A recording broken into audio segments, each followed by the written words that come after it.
마태복음 8장 14절부터 17절까지 말씀을 다 같이 봉독하겠습니다. 예수께서 베드로의 집에 들어가사 그의 장모가 열병으로 앓아 누운 것을 보시고 그의 손을 만지시니 열병이 떠나가고 여인이 일어나서 예수께 수종들더라. 저물매 사람들이 귀신 들린 자를 많이 데리고 예수께 오거늘 예수께서 말씀으로 귀신들을 쫓아내시고 병든 자들을 다 고치시니 이는 선지자 이사야를 통하여 하신 말씀에 우리의 연약한 것을 친히 담당하시고 병을 짊어지셨도다 함을 이루려 하심이더라. 아멘. 오늘도 말씀을 전해주시는 황선우 담임 목사 나오실 때 환영의 할렐루야로 인사드리겠습니다. 할렐루야. 할렐루야, 반갑습니다. 예수님이 우리 클레마 대학 청년부 지체들을 사랑하시는 줄 믿습니다. 이거는 군대 야상이 아니라 사입은 새 옷입니다. 오늘 두 번째 입고 있어요. 저는 오늘 함께 읽은 마태복음 8장 14절에 17절 말씀을 가지고 병을 짊어지신 예수님 이와 같은 제목으로, 예수님 신앙 이와 같은 제목으로 말씀의 은혜를 나누려고 합니다. 청춘이고 팔팔한데 무슨 병을 이기라고 또 얘기를 하나.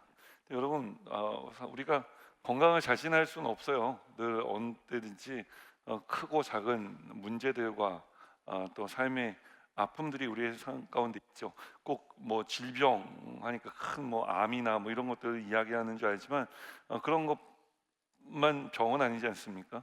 우리 마음의 병도 있는 거예요. 우리가 살아가면서 뭔가 잘 풀리지 않는 문제 의식도 하나의 병과 같은 것이라고 우리가 생각할 필요가 있는 것이죠. 지금 이제 어른들은 제가 연초에 무엇을 하고 있냐면은, 여러분 이제 한 달에 한 번씩밖에 만나지 못하지만 지금 우리 순복음 교회의 신앙의 교리에 대해서 좀 정리를 해드리고 있는 중이에요. 이제 한 달에 우리가 한 번씩 이렇게 뜨문뜨문 만나니까 이게 뭔가 이렇게 계속 점프한 해서 지금 잘 연결이 되지 않는 것 같지만 지금 그러고 있는 중이고, 그래서 여러분들이 좀 부탁드리고 싶은 것은 제가 설교를 잘해서 뭐 얘들아 가서 들어라 이런 얘기를 하는 것이 아니라, 우리 다 순복음교회 지금 청년부잖아요, 그죠? 우리 순복음교회 어떤 신앙의 기조, 신앙의 가장 밑바닥에 흐르는 어떤 이런 흐름들이 어떤 흐름들이 있는가 정도는 우리가 좀 알고 다니는 것이 좋습니다. 그래서 유튜브 들어가면 제 설교가 다 있으니까 틈날 때 나 미리 얘기했잖아. 내가 설교를 잘해서 들으라는 게 아니라 그 정도 우리가 기본 뼈대는 가지고 있어야 거기 살이 붙고 우리 신앙이 더 풍성해질 수가 있어요. 아무것도 없는 데서 우리 신앙이 홀로 자라기는 어렵습니다. 어떤 것 좀 지지대가 있어야지 그 지지대를 타고 자랄 수도 있는 거예요. 예수님께서 우리를 이야기하실 때 나는 포도나무요 너희는 가지라고 말씀드렸는데, 포도나무는 전적으로 기댈 곳이 있어야 그것을 타고 자라는 거지, 그리고 그것을 타고 열매를 맺지 혼자 아름드리 나무처럼 자라는 그런 나무가 아닙니다. 그 포도나무는 손이 많이 가는 나무입니다. 제때제때 가지를 쳐주지 않으면 열매를 또 맺지 못해요. 그 적당한 가지치기와 또 적당한 온도와 습도와 이 모든 것들이 맞아 떨어질 때 그럴 때 포도나무의 열매가 맺히는 것입니다.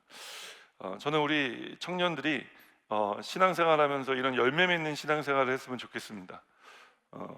그러기 위해서는 잘 자라야 되는데, 그죠? 잘 먹고 잘 자라야 되는데, 여러분 토양이 좋아야 되지 않습니까? 근데 내가 어떤 땅에 심겨 있는지를 알아야죠. 그래서 그 토양에 대한 이야기가 바로 신앙 기조에 대한 이야기입니다. 그래서 한번 시간이 나실 때 교회 유튜브에 들어가셔서 한 번씩 이렇게 어디 가면서 그냥 그렇게 크게 막 주의해서 집중해서 들으라는 게 아니라 한 번쯤 듣고 아니면은 들을 시간이 없으면 제목이라도 한 번씩 훑으면서 우리 신앙 기조가 이런 게 있구나 라는 것 정도는 아시는 게 중요하다, 필요하다라는 말씀을 드립니다. 그래서 우리가 이제 7대 신앙 기조가 있는데 그 중에 5번째 신앙 기조가 뭐냐면 병을 짊어지신 예수 신앙이에요. 이것은 신학이 아닙니다. 이것은 신앙에 대한 이야기예요. 요즘 청년들의 삶이 녹록하지 않고 쉽지 않다고 이야기를 합니다. 그리고 좀 예수 믿는 친구들은 예수 믿는 사람들 좀 스투핏하게 바라보는 어떤 그런 시선이 있는 것 같아요. 제가 어느 때인데 니네는 지금 예수를 얘기하냐? 특별히 이제 한국 교회 학교에 그 동성애 관련된 교육들이 굉장히 많이 들어와 있어요. 그래서 지금 점점 학년이 밑으로 내려갈수록 이 동성애는 죄다라고 얘기하는 어떤 이런 교회 그런 청년들의 삶이 사실 세상 속에서 위축되는 것도 사실입니다. 그래서 우리가 성경적인 가치관을 가지고 살아가는 것이 결코 쉽지 않은 세상이 되어져 가고 있는 것입니다. 그렇기 때문에 저는 여러분들이 귀하고 여러분들이 중요합니다. 저에게도 이렇게 중요한데 하나님께는 여러분들이 얼마나 더 중요하고 얼마나 더 귀하겠습니까? 우리 건강한 그리스도인으로서 자라고 성장하고, 그래서 여러분 이 세상을 다시 예수 그리스도의 이름으로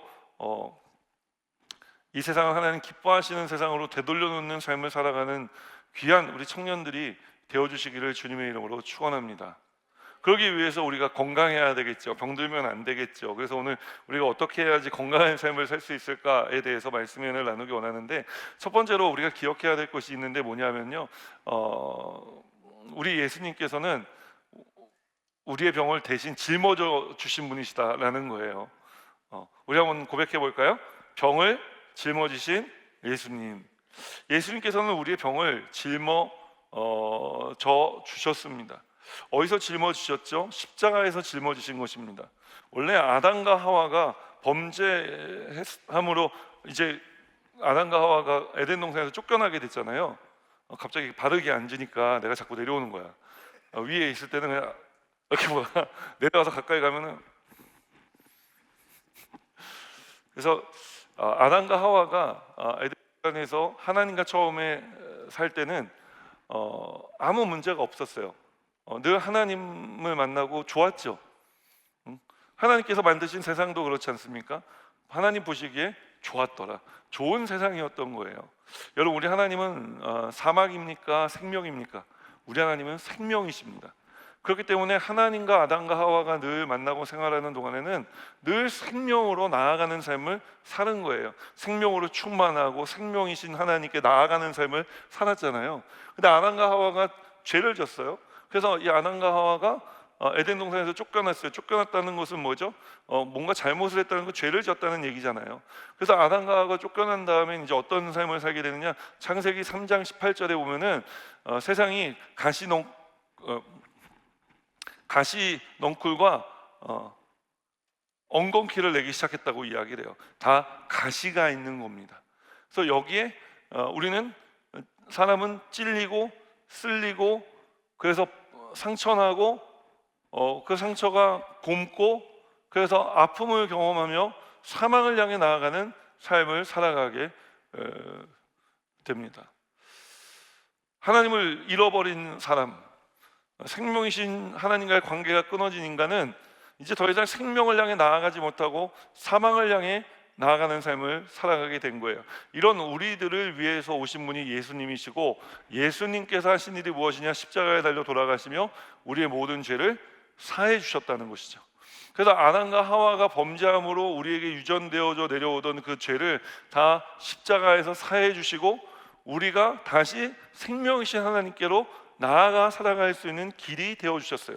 그래서 나는 길이요 진리요 생명이니 나도 말미암지 않고는 아버지께로 올 자가 없느니라, 예수님께서 하신 말씀입니다. 세상의 그 어떤 종교의 지도자들도 다 내가 길이다 라고 이야기하는 사람이 없습니다.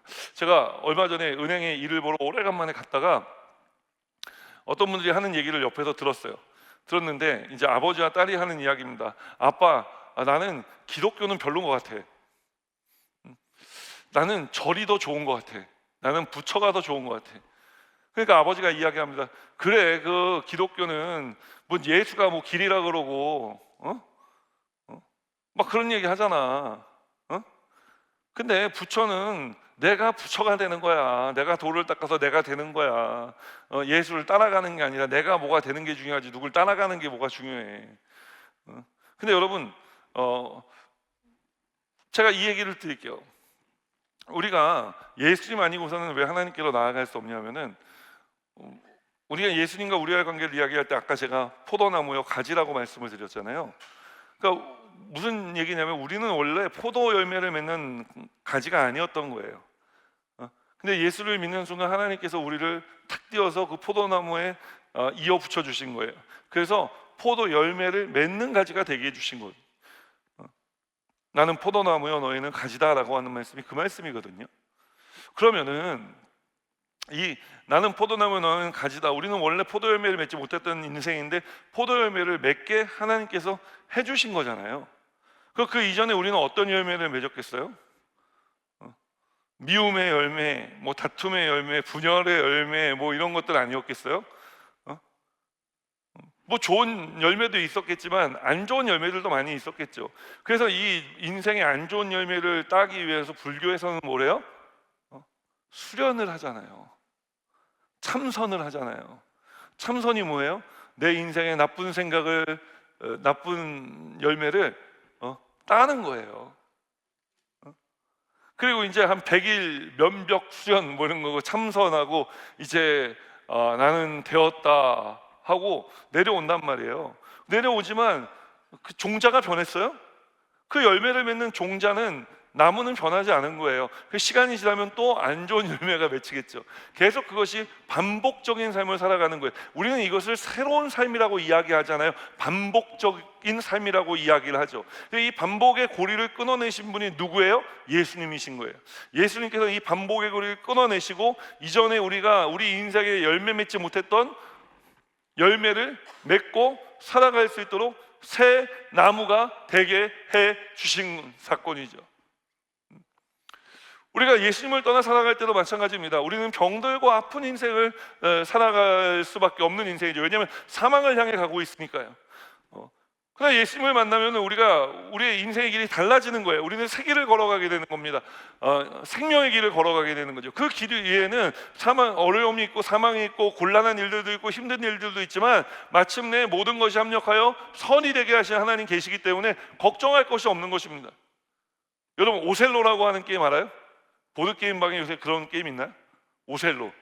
이게 뭐냐, 까만색 하얀색인데 끝에, 양쪽 끝에 이제 말하자면 까만색 돌이 처음에 있고 또 끝에 까만색 돌이 있으면은 중간에 하얀색 돌이 다 까만색 돌로 바뀌는 거예요. 그리고 예수 믿고, 저는 이 게임을 굉장히 옛날에 많이 하고 좋아했는데 오셀로라는 게 오셀로 거야 아마, 그죠? 오델로야? 꼭 그렇게 지적을 해야만 했냐? 알아서 찾아보면 되지? 이제 오델로 아무튼 그런 게임이 있어요. 여러분 우리가 예수 믿고 난 다음에 우리의 인생의 처음에는 누가 계시기 시작했죠? 예수님이 알파가 되시는 거예요. 그러면 오메가는 누구예요? 끝은 누구예요? 예수님이시잖아요. 그럼 그 사이에 있는 우리의 인생에 어떤 예수님이 계시다면 예수님과 상관없는 모든 것들이 있더라도 처음과 끝이 예수님이라면 그 중간도 다 예수님으로 바뀌어지는 거예요. 이게 우리가 새로운 삶을 살게 되는 그 삶의 내용인 것이죠. 예수 믿고 난 다음에 우리는 생명을 향해 가는 사람이 되었습니다. 어떻게 해요? 예수님께서 십자가에 달려서 우리의 죄를 사하셨다는 것은 뭐예요? 예수님께서 그냥 흩으셨다는 게 아니에요. 예수님이 우리의 죄를 짊어지시고 십자가에 달리셨다는 것을 말씀하는 겁니다. 이사야 53장 4절로 5절 말씀 우리 함께 읽어볼까요? 이사야 53장 4절로 5절, 우리 쉬운 성경 번역인데요, 함께 읽겠습니다. 정말로 그는 우리의 질병을 짊어지고 우리의 아픔을 대신 겪었다. 그러나 우리는 그가 하나님께 벌을 받아서 고통당한다고 생각했다. 그러나 그가 상처 입은 것은 우리의 허물 때문이고 그가 짓밟힌 것은 우리의 죄 때문이다. 그가 맞음으로 우리가 평화를 얻었고 그가 상처를 입음으로 우리가 고침을 받았다. 여러분, 이 말씀은 예수님께서 이 땅에 오시기 700여 년 전에 이사야 선지자에게 하나님께서 예언해 놓으신 말씀입니다. 앞으로 메시아가 올 것인데, 예수 그리스도가 올 것인데, 예수 그리스도가 이런 일을 할 거야 라고 이야기를 했다고요. 그래서 오늘 예수님께서 우리가 읽은 본문은 베드로 장모의 열병을 고치신 장면을 만나고 있는 것인데, 그 베드로 장모의 열병을 고치신 다음에 예수님께서 17절에 뭐라고 말씀하셨냐면 이렇게 말씀하신 거예요. 함께 읽겠습니다. 이는 선지자 이사야를 통하여 하신 말씀에 우리의 연약한 것을 친히 담당하시고 짊어지셨도다 함을 이루려 하심이더라. 내가 한 이 모든 행동은 이사야 선지자를 통해 하나님께서 하신 말씀의 성취였다라고 말씀하는 것입니다. 여러분, 우리 예수님은 말씀의 성취자로 이 땅에 오신 줄 믿습니다. 구약은 오실 예수님에 대해, 그래서 신약은 오신 예수님에 대해 이야기하고 있다고 말씀하는 것입니다. 여러분, 우리 예수님은 우리의 인생의 문제를 짊어져 주시는 예수님이십니다. 세상의 그 어떤 누구도 우리 인생의 짐을 대신 져주지 않습니다. 저는 아까 우리 회장님이 찬양하면서 또 울먹이면서, 여러분, 우리가 좀 옆에 사람들을 둘러보고 좀 이렇게 살려줬으면 좋겠습니다. 나도 살기 힘들어. 나 혼자도 생존하기 힘든데 누구를 살릴 수 있어요? 이게 우리의 현실 아닙니까? 그래서 여러분이 함께 살아나야 되는 거예요. 리더가 살아서 여러분을 막 살리고 막 하면 얼마나 좋아요? 근데 지금 우리의 공동체는 그렇게는 아닌 것 같아요. 왜냐하면 이 청년의 시기라는 것이, 이 청년의 나이라는 것이 여전히 성장해야 될 나이고, 여전히 누군가 나 혼자 독립적으로 서서 누군가를 이끌어내기에는 아직 어린 나이거든요. 그럴 때는 어떻게 해야 되냐? 여러분이 함께 성장해야 되는 거예요. 그래서 함께 기대줘야 되는 거예요. 셀리더가 있고, 셀리더가 이렇게 서 있고 여러분들이 다 기대봐. 그 셀리더는 다 기대면 어떻게 돼요? 셀리더는 하나밖에 없잖아요. 그 다 기대면 어떻게 돼? 셀리더는, 힘이 좋은 셀리더는 딱 버티고, 그래, 나한테 다 기대라, 이럴 수 있겠지만, 대부분의 셀리더는 다 기대면은 뒤로 자빠지겠죠. 그래서 셀리더도 여러분들에게 기대는 부분이 있고, 여러분들 셀리더를 함께 기대면은 같이 세워져 가는 거예요. 이게 같이 지어져 가는 거예요. 셀리더는 모임의 어떤 리더의 역할로 여러분들을 위해 기도해주고 열심히 또 섬기겠지만, 여러분들이 너무 셀리더한테 기대는 것보다는 스스로 신앙생활을 해 나갈 수 있도록 이 공동체가 우리가 함께 성장할 수 있는 방법을 찾는 것이 필요하지 않을까라는 생각을 합니다. 자, 왜 이 말씀을 드리느냐면은 답이 예수님에게 있기 때문에 그런 거예요. 여러분이 예수님께 기도하고 여러분의 삶을 헤쳐나가는 이야기들 속에 예수님을 경험하면 그 이야기들이 간증이 되고 나누어지고, 아직 그 내 삶의 어떤 영역에서 내 선배는, 후배들 같은 경우는 아직 경험하지 못한 선배들의 이야기가 있잖아요. 이 이야기들을 선배들이 예수님의 손을 붙들고 기도하고 내 모든 짐을 예수님께 맡겼더니 예수님이 이렇게 해결해 주셨더라 라고 하는 간증이 나올 때, 후배들이 그 이야기를 듣고 예수님께 인생을 맡기는 역사가 일어나고, 그래야 예수님께 서로 맡길 때 예수님께서 중심이 되어주시고 우리의 모든 문제를 짊어져 주시며 우리 공동체의 중심이 되어서 이 공동체를 하나님께서 부흥하는 공동체가 되게 해주실 수 있는 것이거든요. 여러분, 우리 예수님께서, 우리 시간이 없어요. 시간이 다 됐어. 지금 2번, 3번은 없습니다. 잘 들어야 돼. 2번, 3번은 오늘 저녁에 유튜브로 여러분 들으시면 됩니다. 할렐루야. 뭐 청년들이니까 상관없지, 그죠? 성경은? 괜찮지? 들을 거지? 그래서 여러분, 우리의 공동체가 주님께 맡기는 공동체가 됐으면 좋겠어요. 누가 사람이 사람을 의지하는 공동체가 아니라 우리의 서로의 삶을 주님께 맡기는 막 기도를 하고, 그래서 주님이 맡아주시고 주님께서 해결해 주시고 응답해 주시는 그 응답의 이야기들이 막 넘쳐나는 공동체. 그래서 하나님이 살아계심이 막 나타나고 드러나고, 와, 나는 저 선배처럼 하나님께 내 인생을 맡겨볼 거야. 여러분, 이런 고백을 듣는 그런 공동체가 되었으면 좋겠습니다. 또 어린 친구들 중에도 그냥 꼭 선배들 따라갈 것만이 아니라, 내가 하나님께 맡기고 기도했는데 선배, 이런 하나님께서 응답을 해주셨어요, 이런 고백이 넘쳐나는 공동체가 되기를 예수님 이름으로 축복합니다. 그래서 이 클레마 공동체가 우리가 가지 공동체잖아요. 한국말로 하면 가지 공동체. 클레마는 가지라는 말입니다. 여러분, 알고 계시죠? 이 가지 공동체가 예수님께 정말 딱 접붙임 받은 그런 공동체가 되기를 예수님 이름으로 축복합니다. 세상 사람들은요, 우리가 힘든 얘기를 하면요, 그냥 한 번, 두 번은 들어요. 3번, 4번 하면 짜증난다. 어쩌라고? 이거 좀 알아서 해야지. 아니 왜 나한테 내가 뭐 잘못했어? 왜 나만 자꾸 패냐? 뭐 이런 생각이 들 수도 있어요. 여러분, 그래서 우리가 예수님께 짐을 맡기는 것이 필요합니다. 예수님은 우리의 짐을 대신 져주시는 것입니다. 그리고 무엇보다 여러분들이 녹록지 않은 이 현실 세상을 살아가고 있다는 것을 제일 잘 알아주시는 분도 예수님이세요. 예수님께서 뭐라고 말씀하셨어요? 마태복음 11장 28절에 너희 수고하고 무거운 짐을 진 자들아. 저는 이 말씀을 읽을 때마다 가슴이 뭉클해지거든요. 왜냐하면 예수님 하나님이시잖아요. 우리의 사정 모를 수도 있거든. 근데 그분이 우리에게 얘기하시는 거예요. 너희 수고하고 무거운 짐을 진 자들아. 우리가 수고하고 있다는 것을 알고 계시다니까요. 우리가 무거운 짐을 지고 살아가고 있다는 것을 알고 계시다니까요. 여러분, 이게 얼마나 큰 은혜입니까? 나를 알아주시는 분, 내 사정을 알아주시는 분, 그렇기 때문에 그분께 내 짐을 맡길 수 있는 거예요. 알아주지도 않는 사람들한테 내 짐을 갖고 와서 너 좀 맡아줘. 그거 벌써 피하잖아. 봤니? 야, 나 같으면 그냥 믿음으로 목사님 주십시오 이럴 텐데 간절히 벌써 피하잖아. 뭔지도 몰라. 확인도 안 했어. 여러분, 이런 겁니다. 그래서 우리가 오늘 병을 짊어지신 예수님 신앙이라고 말씀드렸는데 그냥 그 병이 됐든 뭐가 됐든 우리를 맡아주실 분은, 우리의 인생을 짊어져 주실 수 있는 분은 예수님밖에 없어요. 그래서 우리가 제가 지난주에 이 얘기는 했던 얘기인데 이 얘기만 하고 말씀을 나누고 우리가 함께 찬양하고 기도할게요. 근데 우리의 기도가 좀 기도의 프레이즈가 내가 하고 싶은 말, 하나님이 하시는 말, 응답의 시간, 이렇게 세 개로 나누어져 있다면 우리는 내가 하고 싶은 말만 하고 돌아가는 경우가 되게 많아요. 하나님 뭐라고 말씀하시는지는 들어야죠.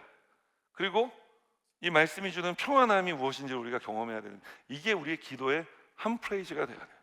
시편의 기자들을 보면요, 다 울며 불면서 원망하고 불평하는 기도를 막 하나님한테 하기 시작합니다.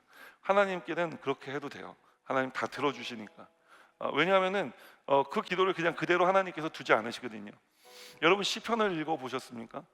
어떤 사람이 옛날에 시편을 이제 초신자인데 목사님 어디 성경의 어떤 부분을 읽어야 은혜로울까요? 그랬더니 시편을 읽으라고 이야기를 한 거예요. 그 시편을 읽고 이 청년이 굉장히 실망합니다. 왜냐하면은 온통 다 울부짖는 얘기밖에 없어요. 하나님, 저 원수의 뺨을 때려주시고 왜 저런 것들을 왜 그냥 두고 보십니까 하나님, 막 이런 내용이잖아 처음에 시작이. 너무 충격을 받고, 너무 막 교회는, 기독교는 은혜롭고 막 했다 그랬는데 뭐 이런 거는 좀 아니지 않냐, 너무 시험에 들은 거예요. 그래서 목사님을 찾아가서 이 청년이 다시 이야기를 합니다. 저는 기독교가 참 좋은 종교인 줄 알았더니 안 좋은 종교 같습니다. 그래서 왜 그렇게 생각했냐, 시편을 읽어보니까 너무 막 정제되지 않은 언어들이 막 나오고 좋지 않은 것 같아요. 그때 목사님께서 이 청년에게 이런 얘기를 해주셨대요. 나는 그렇기 때문에 시편을 좋아한다네. 왜냐하면은 하나님께는 적어도 우리가 솔직할 수 있다는 것을 보여주기 때문에. 저는 어른들의 기도의 언어를 별로 좋아하지 않아요. 전능하시고 무소부재하시며 뭐 이런 기도 있잖아요. 그런 것보다 그냥 깨놓고 그냥 우리의 마음과 우리의 삶을 주님 앞에 막 정제되지 않은 언어지만 막 누가 막 미워, 막 욕하고 싶어 막 욕하면서 하나님 샤라라라라라들이 뭐 이렇게 기도해도 저는 하나님께는 괜찮다고 생각합니다. 왜요? 하나님께서 그 기도를 들으시고 그 기도를 그냥 두지 않으시고 우리의 언어를 바꿔주시기 때문에, 우리의 생각을 바꿔주시기 때문에. 언어가 바뀐다는 것은요, 여러분, 생각이 바뀌는 거예요. 하나님께서 생각을 바꿔주시는 거예요. 그래서 언어가 바뀌어지게 하시고 마지막에는 어떻게 끝나요? 시편은 다 하나님께 감사하고 찬양하고 끝나잖아요. I don't care, 나 하나님께 다 맡겼어요. 하나님, 그러니까 저는 감사하고 찬양하고 살게요. 그냥 이런 거. 여러분, 이게 우리의 청년들의 삶의 모습이 되었으면 좋겠습니다.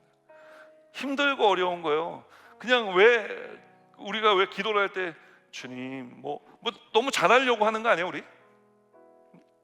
그냥 정제되지 않은 언어도 괜찮아요. 그냥 일단 하세요. 안 하는 것보다는 낫죠.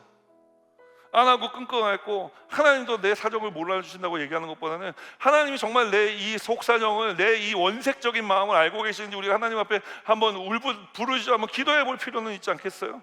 하나님 정말 안 들어주시는 겁니까? 하나님 이게 뭡니까? 이 꼬라지가 뭡니까 지금? 이게 뭡니까 지금? 이렇게 하나님 앞에 청년들이 따져 물어도 저는 굉장히 좋을 것 같다는 생각을 해요. 저처럼 이렇게 예수를 한 40년 믿고 난 다음에도 그러면 큰 문제가 있지만 여러분들은 괜찮아요. 귀여워 아직도 보시기에. 그래서 여러분 그렇게 가감 없이 여러분의 마음 자체를 주님 앞에 드리고, 그래서 내 이 정제되지 않은 마음도 받아주시는 그 주님이 얼마나 좋으신 분이신지 여러분들이 경험했으면 좋겠습니다. 그래서 내 모든 삶의 무게를 이겨내 주시는 주님,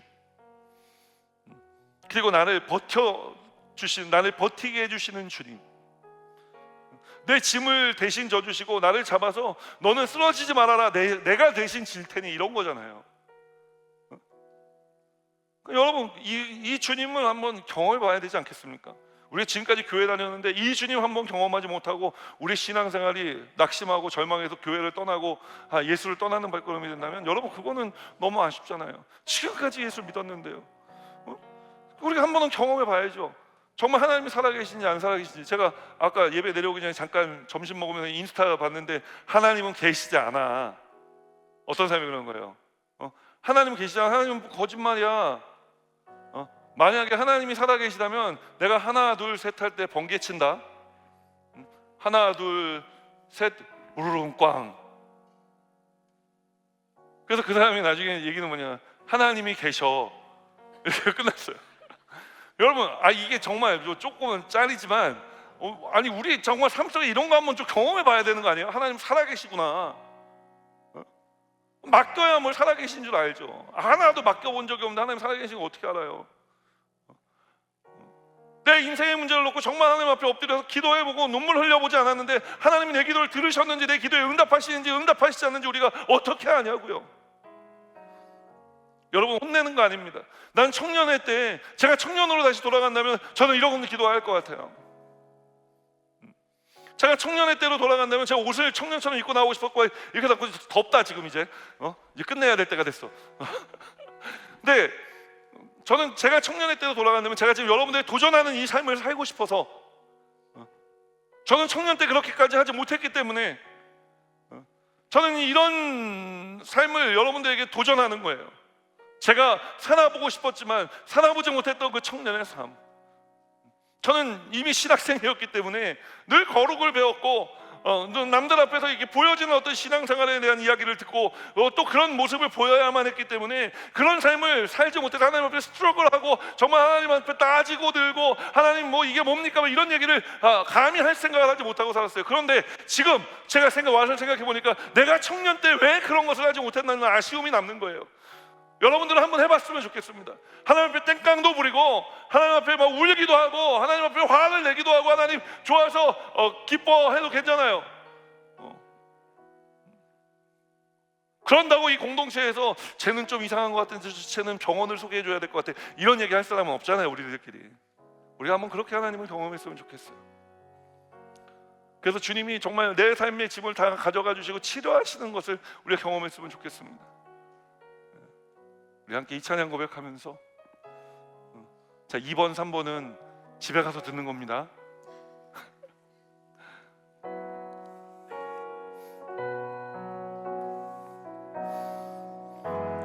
예수 나의 좋은 치료자, 그의 눈이 머무는 곳은 나의 슬픔과 고통, 고개 들어 그의 눈을 볼 때에 난 알았네.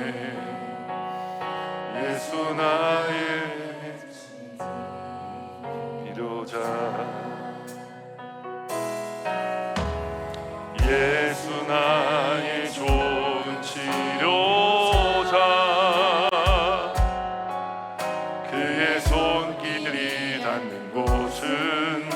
나의 상처와 아픔 영원히 흐를 것 같았던 눈물 다 멎었네.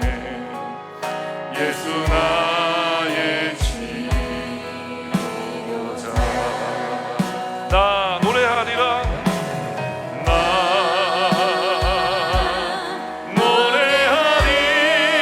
노래하리라.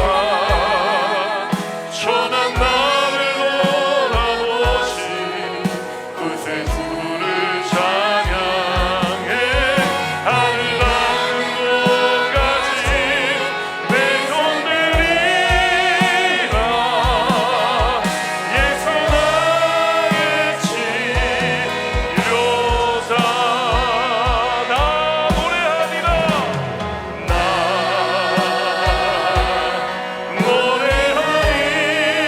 노래하리라. 천한 나를 돌아보신 그새 주를 찬양해. 하늘 닿는 곳까지 내 손 들리라. 예수 나의 치료자. 오늘 말씀을 생각하면서 우리의 모든 문제를 다 짊어져 주시며 해결해 주실 수 있는 유일하신 예수님, 그 주님께 우리의 삶을 드려 기도하며 주님께 나아갑니다. 주여, 주여, 주여.